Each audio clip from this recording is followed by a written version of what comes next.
Bonjour à tous. Je suis un spécialiste de l'aérien avec plus de 40 ans d'expérience. En plus d'une carrière de navigant, j'ai eu la charge d'auditer les compagnies aériennes ainsi que de nombreux services aéroportuaires. J'ai obtenu mon agrément d'expert en certification de compagnie aérienne en 2013. Je vous présente mon livre intitulé « Pourquoi ?» Il a été édité aux éditions Vérone. Il s'adresse aux familles de victimes de crash que nous allons voir, ainsi qu'à tous ceux qui prennent l'avion. Mon livre, il traite donc de deux tragédies aériennes qui sont les suivantes. La première, c'est celle de la West Caribbean 708, c'est l'avion qui faisait Panama City, Fort-de-France, le 16 août 2005, et qui transportait, dans lequel il y a eu 160 victimes, dont 152 Martiniquais. Donc c'était une tragédie majeure pour la Martinique. Le deuxième crash que nous allons voir, c'est la F447, donc le fameux Rio-Paris d'Air France, qui faisait donc Rio-Paris le 1er juin 2009 et qui a fait donc 228 victimes. La question, qui est le titre de mon livre, pourquoi ces deux tragédies majeures n'ont pas été évitées, et ce malgré l'existence de réglementations internationales, européennes et françaises. Dans mon livre, j'explique que les pilotes ne sont pas les maillons faibles du transport aérien, mais ils sont le dernier maillon de cette longue chaîne de responsabilité. Et donc, tout doit être fait pour que l'équipage puisse exécuter le vol en toute sécurité.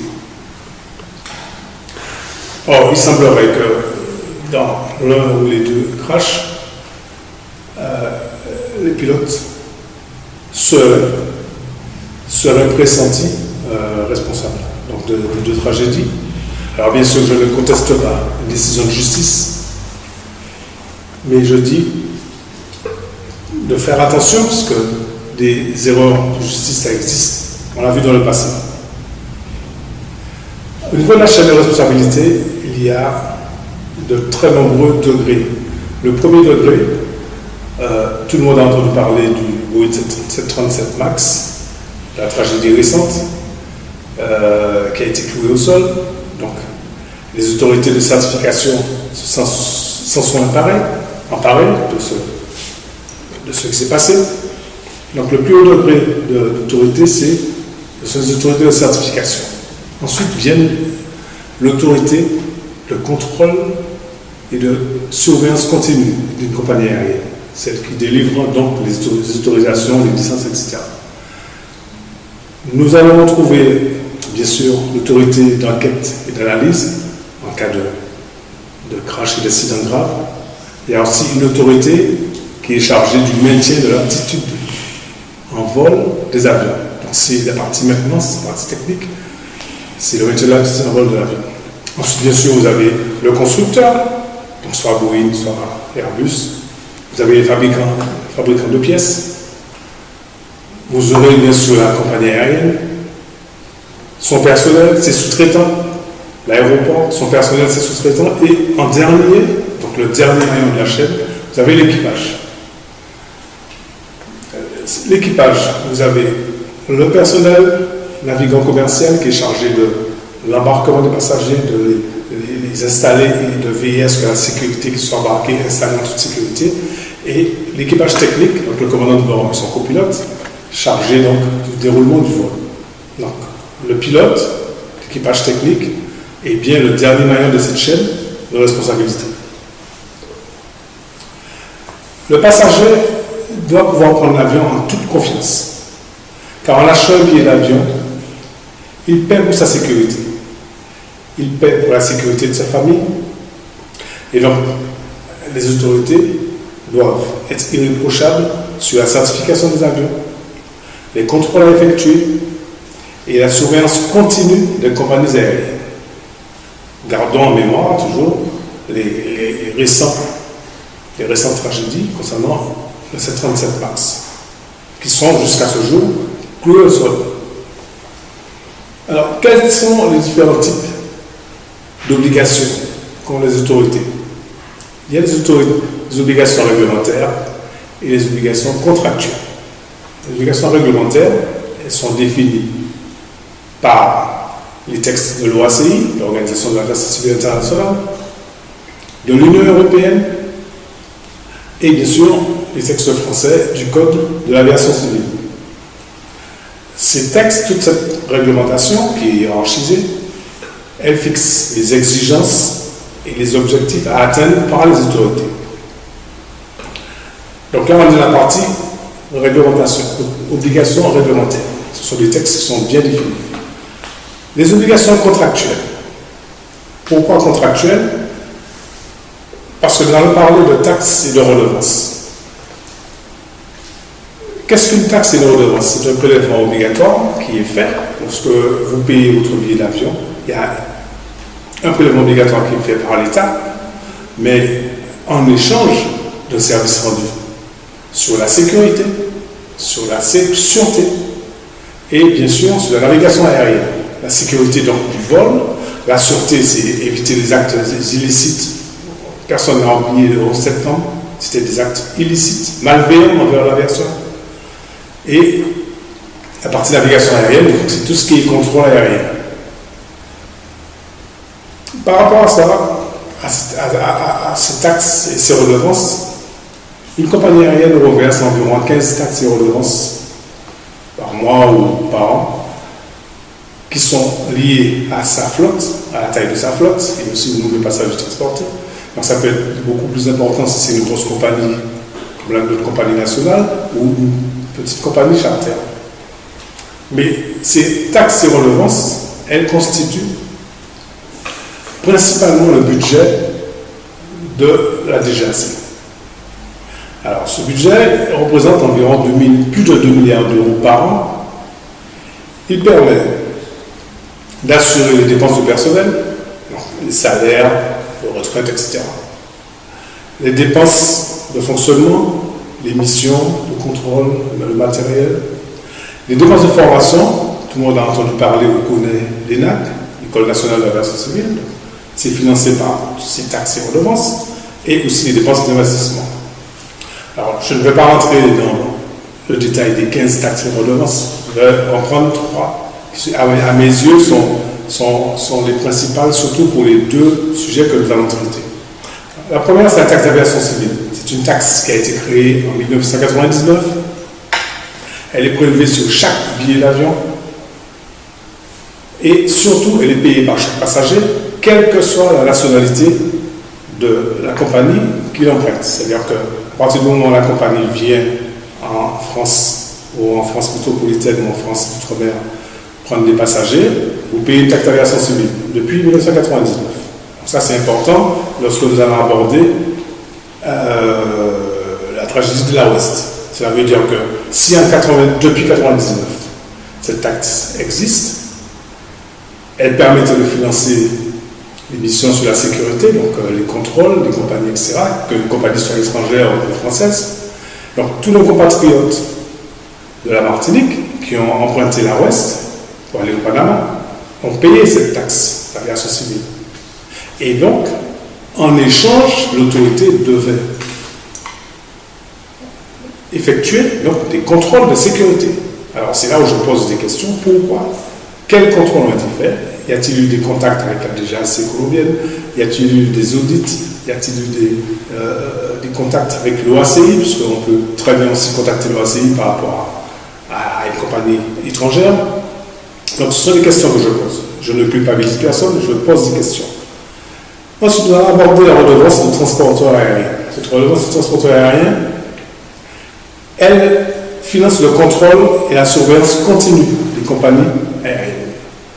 Cela veut dire, lorsqu'une compagnie a été autorisée lorsqu'elle a reçu son certificat de transporteur aérien, lorsqu'elle a reçu sa licence, lorsqu'elle a reçu son autorisation de voler, elle est contrôlée et surveillée en permanence.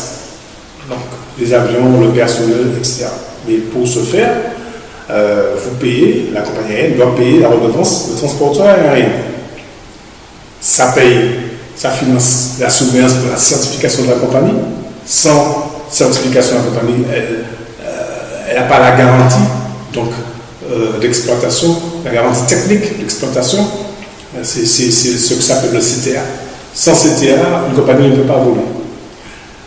Ça lui permet d'obtenir aussi la licence, donc il faut qu'elle réponde à des obligations, donc ça prouve qu'elle a la garantie, des garanties morales, des garanties financières, mais aussi des garanties juridiques de pouvoir exploiter une compagnie aérienne.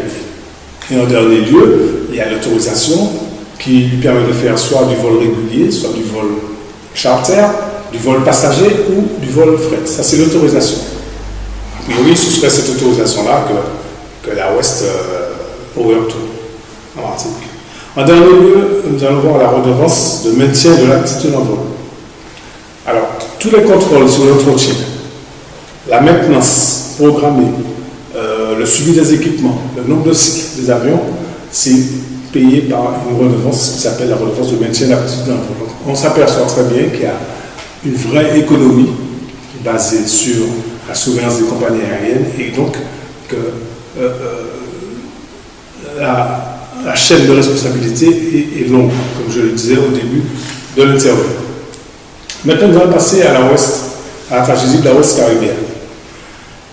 Pour ce faire, dans mon livre, que j'ai fait sous forme d'audit à ciel ouvert pour tous, c'est-à-dire que je présente la réglementation pour chaque question et ensuite je pose la question sans culpabiliser, mais je me demande est-ce que ça a été fait. Donc il est facile pour les familles de victimes, mais aussi pour les associations, mais c'est facile aussi pour tous ceux qui utilisent l'avion, qui prennent l'avion, de lire le livre, parce que vous allez vous rendre compte que votre sécurité est quand même entre de bonnes mains. Et donc, il faut que tout soit appliqué et exécuté. Concernant la Ouest caribéenne, j'ai posé 70 questions. C'est beaucoup pour un audit. Concernant le Rio de Paris, et en France, j'ai posé 50 questions. Donc là aussi, c'est beaucoup. J'ai lu par-ci, par-là, qu'il n'existait aucun texte en 2005 permettant de contrôler la Ouest caribéenne, avant donc qu'elle puisse venir desservir la Martinique, la Guadeloupe, pour faire les vols, les affrètements entre Fort-de-France, Panama City ou Pointe-à-Pitre, Panama City. Alors je dis à tous ceux qui le disent, que vous soyez autorité ou personnel ou autre, prenez vos responsabilités. Effectivement, à ce propos, j'étais dans une phase où j'auditais donc les compagnies aériennes et donc j'étais dans la réglementation, j'étais très très étonné de ce qui s'est passé, ce qui s'est réalisé. Le crash de la Ouest caribéenne, c'est la plus grande tragédie avec les Martiniquais, pratiquement un siècle, plus d'un siècle après l'éruption de la montagne Pelée, qui avait fait à l'époque 30 000 morts, plus de 30 000 morts. Alors, la hiérarchie du transport aérien, le plus haut degré, c'est l'OACI, l'Organisation de l'aviation civile internationale. Ce qui régit donc la réglementation, c'est la Convention de Chicago, qui a été créée en 1944, elle a été signée en 1944 par de très nombreux États contractants, plus d'une centaine. Cela veut dire que 61 ans avant la tragédie de la Ouest caribéenne, il y avait déjà une base réglementaire. Donc, je vais utiliser ici l'outil que j'ai apporté, qui est le Code de l'aviation civile. Donc, le Code de l'aviation civile, c'est celui qui fixe la réglementation en France, mais aussi qui reprend de très nombreux textes de l'OACI, donc internationaux, des textes européens, ainsi que le texte français. L'article 1 du Code de l'OACI, donc je vais vous le lire, qu'est-ce qu'il dit? L'article 1 du Code de l'OACI, et là c'est incontestable, c'est pas moi qui l'invente, c'est la réglementation, il dit que les États contractants, donc tous les États qui avaient signé la Convention de Chicago en 1944, les États contractants reconnaissent que chaque État a la souveraineté complète et exclusive sur l'espace aérien au-dessus de son territoire. Le territoire, ça veut dire, au fin de la présente convention, il faut entendre par territoire de l'État les régions terrestres et les eaux territoriales et adjacentes qui se trouvent sous la souveraineté, la protection et le mandat du dit État. Alors, cela veut dire quoi? Souveraineté, c'est la supériorité de pouvoir. C'est-à-dire que si un avion doit pénétrer l'espace aérien pour le traverser et faire une escale technique, c'est-à-dire que s'il a une panne ou s'il doit faire un plein, effectivement, on ne peut pas lui appliquer ou lui demander, on ne peut pas exiger de lui qu'il respecte toutes les réglementations de la zone qui est survolée. Autrement,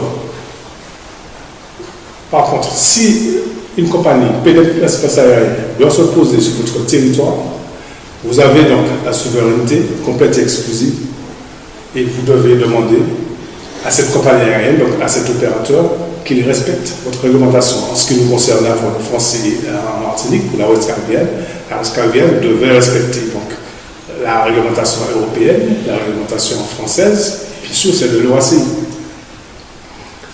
Donc, je pose la question, quelles sont les exigences qui ont été demandées à l'Air Ouest lorsqu'elle est venue en Martinique? Pour parler de souveraineté, un exemple de souveraineté d'espace aérien, lorsqu'il y a eu le problème très récemment du Boeing 737 MAX, un exemple de souveraineté, l'Agence européenne de sécurité aérienne a fermé son espace aérien au Boeing 737 MAX. C'est-à-dire que le Boeing ne pouvait pas pénétrer l'espace aérien. Et s'il était déjà en Europe, c'est-à-dire que s'il était déjà sur un aéroport européen, il ne pouvait plus redécoller. Ça, c'est un exemple de souveraineté européenne. Alors, il paraîtrait, je dis bien il paraîtrait, que les contrôles qui ont été effectués sur l'avion de la Ouest, c'est les contrôles SAFA. Donc SAFA, S-A-F-A. Ça veut dire Safety Assessment for Foreign Aircraft. Donc un contrôle SAFA, ça a été lancé en 1996 par la CEAC, c'est la Conférence européenne de l'aviation civile. C'est un constat visuel de l'état de l'appareil et des documents de bord. Donc, vous faites le tour de l'avion, vous constatez effectivement les thématiques, les freins, les trains d'atterrissage, le fuselage, etc. Vous montez dans l'avion, vous inspectez donc les équipements de bord, les équipements de sécurité, de secours, les documents de l'avion. Mais quelle garantie on a? Et d'ailleurs, la réglementation le précise. Ce contrôle SAFA n'apporte aucune preuve de l'aptitude de l'avion à effectuer le vol. C'est-à-dire que même si vous contrôlez un avion qui est au sol, si vous n'avez pas fait de recherche auprès des autorités de la compagnie, des enquêtes, passer un coup de fil, etc., ou vous êtes déplacé pour faire un audit, vous n'avez aucune garantie que l'avion puisse effectuer le vol. Et les documents que vous présentez les pilotes, qu'est-ce qui nous prouve qu'ils sont authentiques? C'est facile de faire une fausse licence ou autre. Qu'est-ce qui nous disait que les pilotes de la Ouest Caribéenne avaient des licences à jour, des contrôles médicaux, des examens médicaux à jour, que leur carnet de vol était à jour? Donc là aussi, j'ai posé des questions détaillées dans le bouquin. Ensuite, dans le même code de l'aviation civile, concernant la circulation des aéronefs étrangers, il y a l'article D131-15. Alors, l'article D131-15, ça concerne la circulation des aéronefs étrangers, il dit quoi? Il dit la réglementation concernant l'exploitation technique des aéronefs français est applicable aux aéronefs immatriculés à l'étranger. Je répète, la réglementation concernant l'exploitation technique des aéronefs français est applicable aux aéronefs immatriculés à l'étranger. C'est-à-dire que toute la réglementation qui s'appliquait aux aéronefs immatriculés en France, donc les compagnies que nous connaissons tous, aux Antilles, notamment en Martinique et en Guadeloupe, devait s'appliquer pour les aéronefs immatriculés à l'étranger. Donc devait s'appliquer aux avions de la Ouest. Bien sûr, durant leur présence, donc survol, escale, opération en vol et au sol, dans les limites des territoires ou de la législation et la réglementation, etc. etc. Alors, c'est quand même des points lourds qui prouvent qu'il existait des textes que même dans la réglementation française, il existe des articles qui précisent que la Ouest aurait dû être contrôlée. Il paraîtrait que l'autorisation de la West a été délivrée par le tour opérateur. Alors là encore, je ne culpabilise personne, mais pour moi, un tour opérateur n'a aucune compétence dans la réglementation, dans le management d'une compagnie aérienne, aucune compétence technique. Il n'y a pas de dirigeant responsable, il n'y a pas de responsable des opérations aériennes, il n'y a pas un responsable des opérations au sol chez un tour opérateur, il n'y a pas un directeur technique, il n'y a pas un responsable de la formation d'une compagnie aérienne. Donc tout ça, ça fait partie de l'équipe managériale qui est approuvée par les autorités. Alors, si il est prouvé, si, je pose la question dans mon livre, si il se trouve que c'est le tour opérateur, donc le transporteur contractuel, qui a négocié, qui a obtenu l'autorisation, effectivement, pour moi, la West aurait dû être contrôlée. Et je pense que là, il y a un problème aussi à explorer. Ensuite, il paraîtrait que la West avait des problèmes financiers. Que le commandant de bord, j'ai lu par-ci par-là, le commandant n'était pas payé depuis 6 mois. Alors là, pareil, je reprends le code de l'aviation civile pour prouver que, lui, il est de 2001, pour prouver qu'il existait quand même des textes qui ont permis de contrôler la West. Il y a le règlement 2407-92 de 1992 sur les licences, qui parle des difficultés financières, de suspension de licence, etc. Alors, qu'est-ce qu'il dit, ce fameux règlement 2407?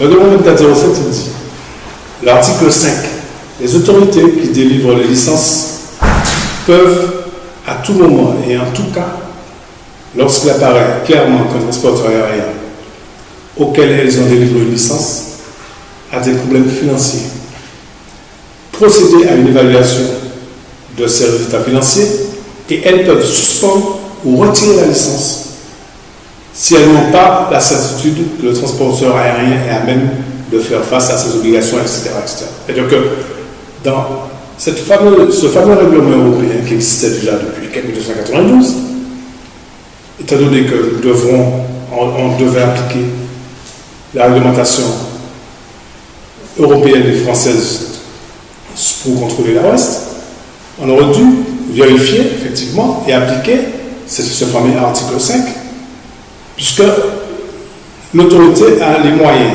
de suspendre ou retirer la licence si elle n'a pas la certitude que le transporteur aérien est à même de le faire et à faire face à ses obligations actuelles ou potentielles pendant une période de 12 mois, etc. Donc ça prouve qu'il y avait quand même beaucoup de textes. C'est pas moi qui l'invente, c'est la réglementation qui l'invente. Article 12 du même texte. Un transporteur aérien contre lequel une procédure en insolvabilité ou une autre procédure similaire est engagée n'est pas autorisé par un État membre à conserver sa licence d'exploitation. Donc c'est écrit noir sur blanc dans le Code de l'aviation civile. Je crois que la France est un État de droit.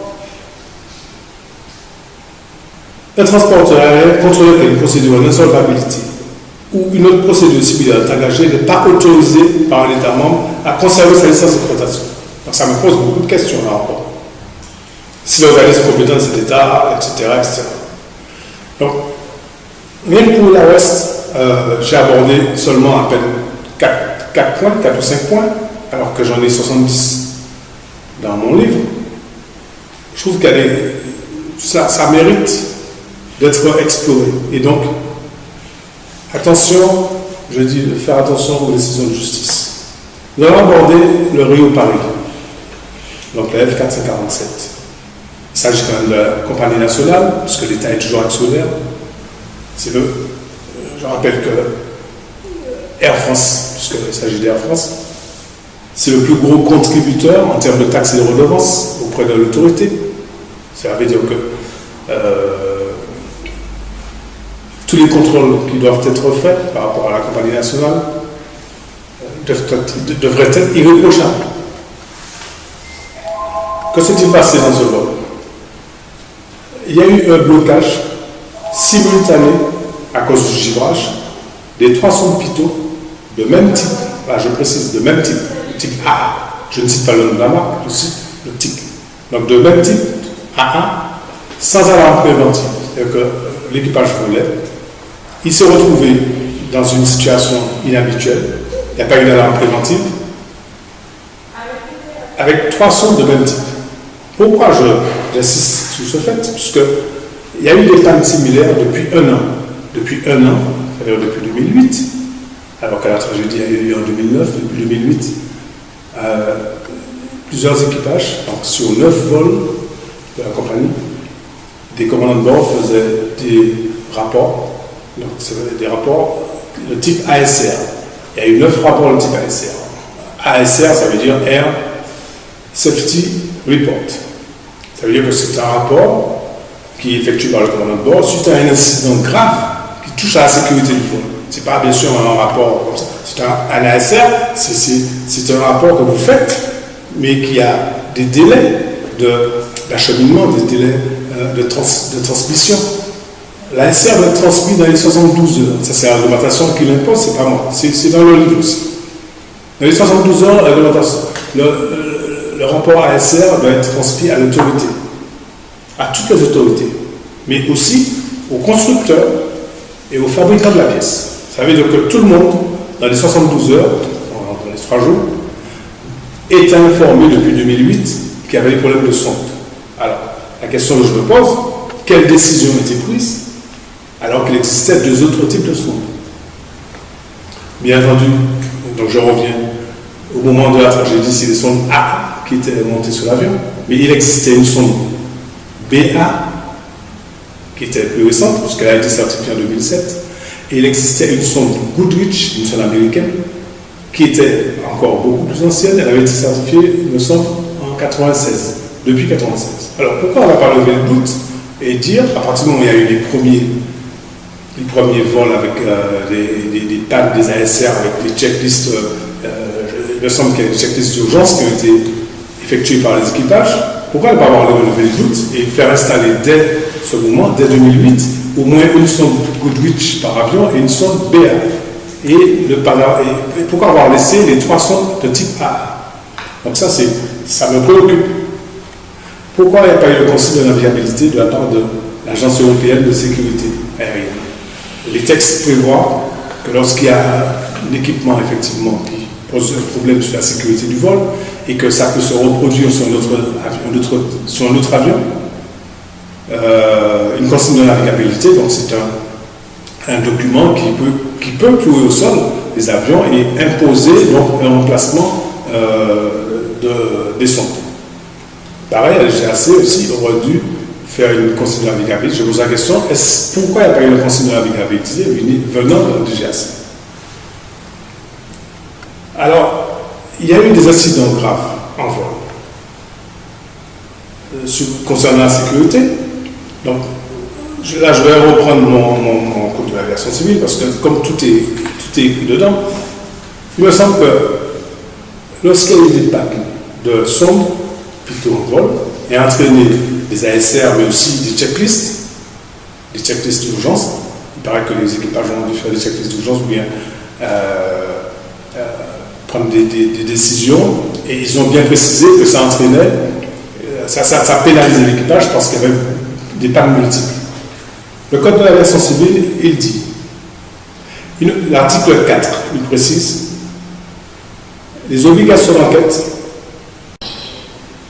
C'est bon, c'est parti. Alors, 28 minutes, il y a une coupure, je m'en excuse, auprès de tout le monde. Non, je disais toujours dans la tragédie d'Air France,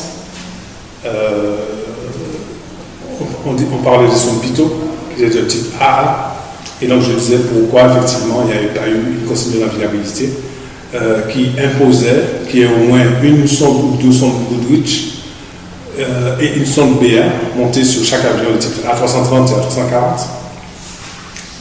Pourquoi je le dis? C'est parce que à l'issue de la tragédie, donc du crash de Paris,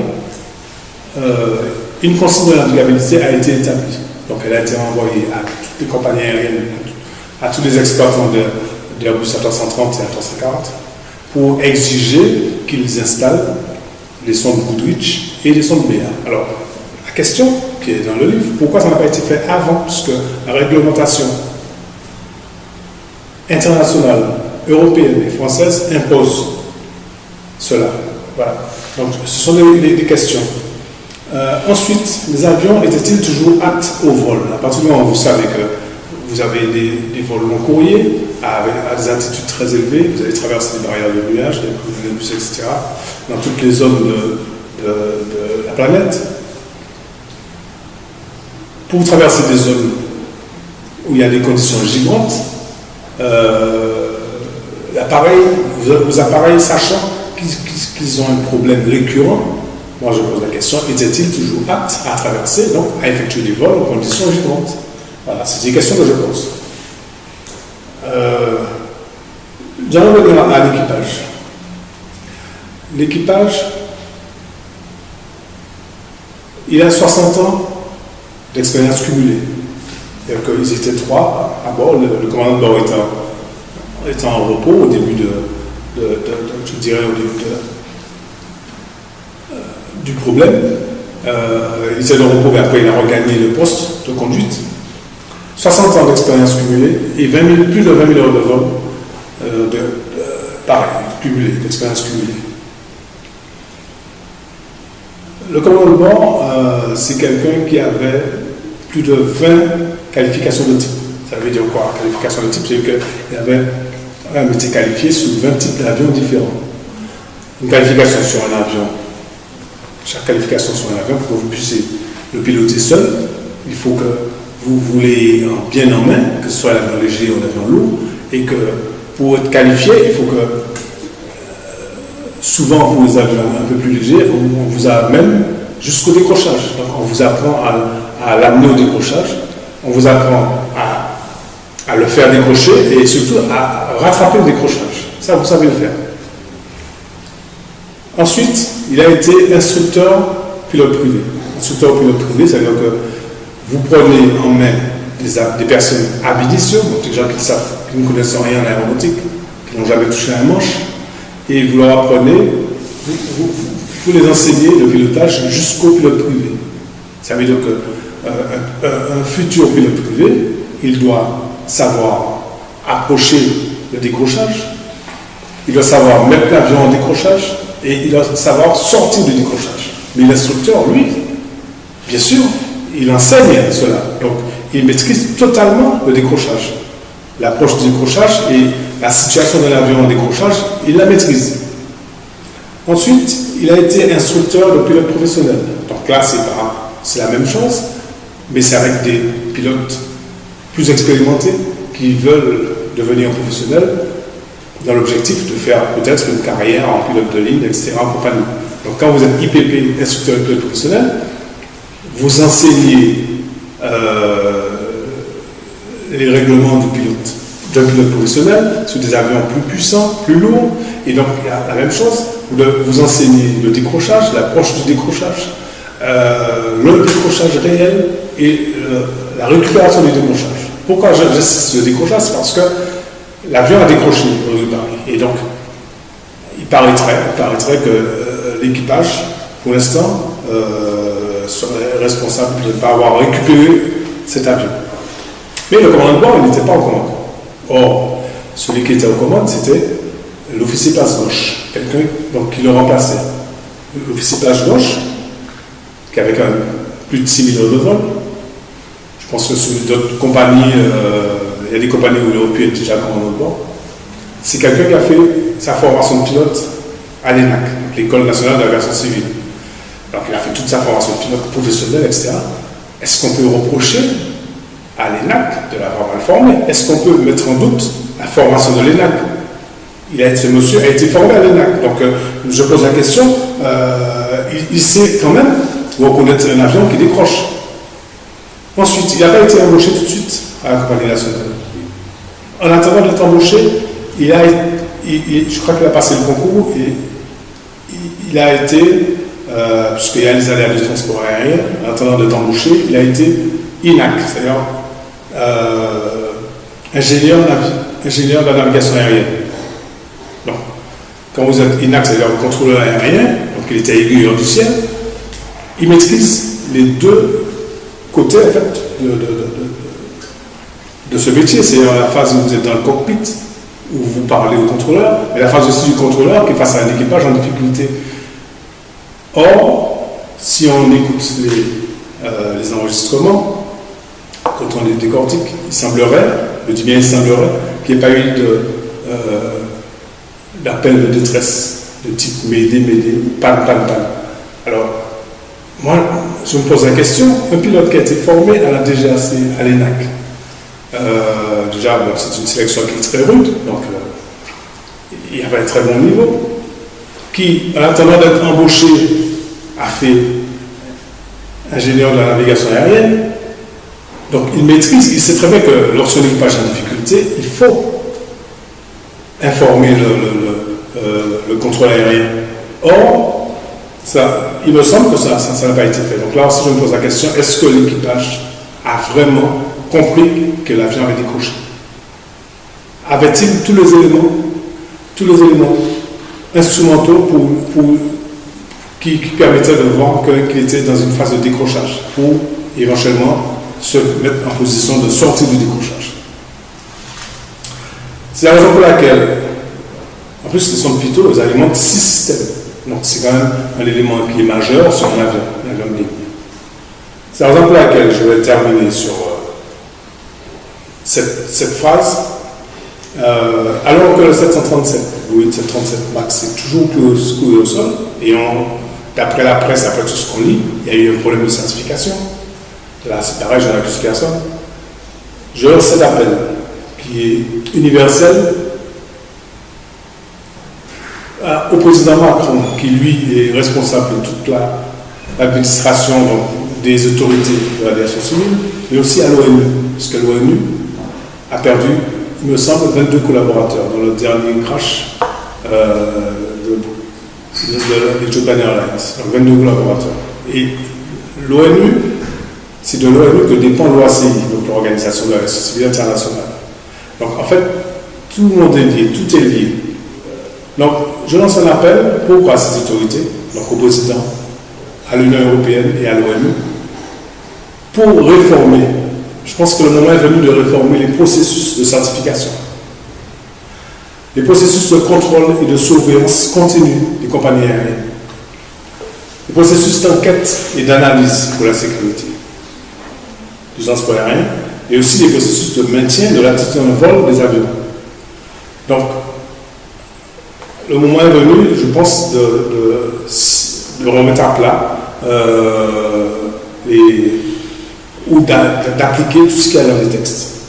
Donc, pour tout le monde, je rappelle que mon livre, qui explique très en détail ce que je vous ai présenté, il a paru donc au début du mois de mai, et vous pouvez le trouver sur les sites de la FNAC.com, cultura.com, decitre.fr, la librairie Erol, donc EYRO2LES.com, chapitre.com, et aussi bien sûr Amazon.fr. Et en Martinique, donc à la librairie antillaise, que tout le monde connaît à Fort-de-France, et bien sûr à la FNAC. Donc je vous remercie de votre attention, et donc bonne lecture.